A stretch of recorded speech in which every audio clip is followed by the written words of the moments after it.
FHDN4. Just got done driving the Scion IQ. It's a fun little car. It's got a ton of style. It's not necessarily my style, and I don't particularly love this style, but if this is what you're into, it's got a ton of style inside and out. It had a surprising amount of power for such a little car. 1.3 liter 4-cylinder. Wow. 94 horsepower. Small engines, not much horsepower, but for the size of the car, it pulled really well, and handling wasn't too bad. It doesn't have a lot of like get up and go power from stop, but it seems like it has like decent passing power, if that makes sense. And the steering's way better. And it actually has a good sound to it. I wasn't expecting that. Yeah. Small and sitting back there. All right, Cameron, you're gonna have to move your seat for it so I can get in. If you're looking for a car with a lot of room, this obviously isn't your car. You're probably looking in the wrong segment. You need to look up at something a little larger. The back seat in this one is not realistic for use. You got to zoom in on this. The rear seat literally touches the front seat. Like, there's physically zero room for legs. I just twisted my ankle trying to move my foot. All right, they give you this room to put your feet. Your feet can go here. My feet are too big for there even.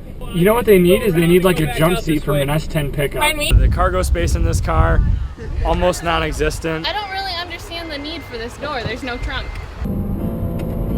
Here's the cool thing. If I don't like the radio, I can just change it.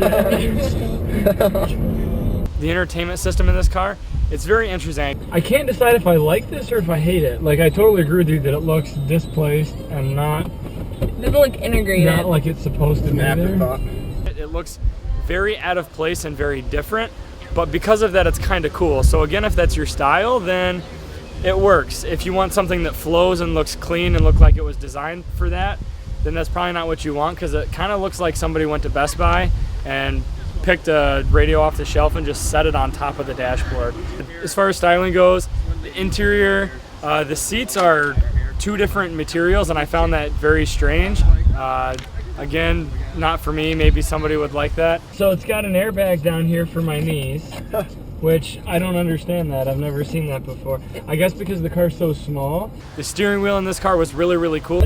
I like this steering wheel way better than I do the Corolla. This is like, it's a fun, kind of sporty, aggressive steering wheel. I like it. Very sporty with the Scion logo inside. And speaking of the Scion logo, there's tons of Scion branding inside of this car. I do dig the Scion branding. I think that that's kind of cool. Well, I'm not normally a fan of the branding all over the car, but Scion does a good job of this, and it seems to be classy and clean. As far as drivability, it handled pretty well, but the braking is extremely poor. So if you're driving fast and pushing the car around the corners, if you need to stop, I'd be concerned about my ability to actually do that. But other than that, not so bad. Like, yes. Oh my gosh, look at this. Say if I had to give this car a turning radius, it would be 0.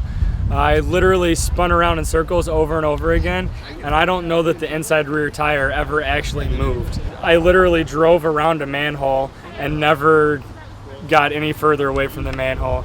Extremely tight turning radius, so that was really cool. If you're looking for a city car, this would actually fit what you need extremely well. One of the least favorite things that I had about this car was the location of the lock-unlock button. Mike was driving. He came over to try to unlock and lock the doors. I didn't know if he was coming on to me or if he was trying to lock the car, because the lock button is essentially on the passenger side of the car, and I thought at first he was trying to put his hand on my leg, and I didn't know what was going on there. So poor location of that, really, really hard to find. It can throw your passenger off if you're not actually on a date. Like, are you trying to hold my hand, bro? What's going on?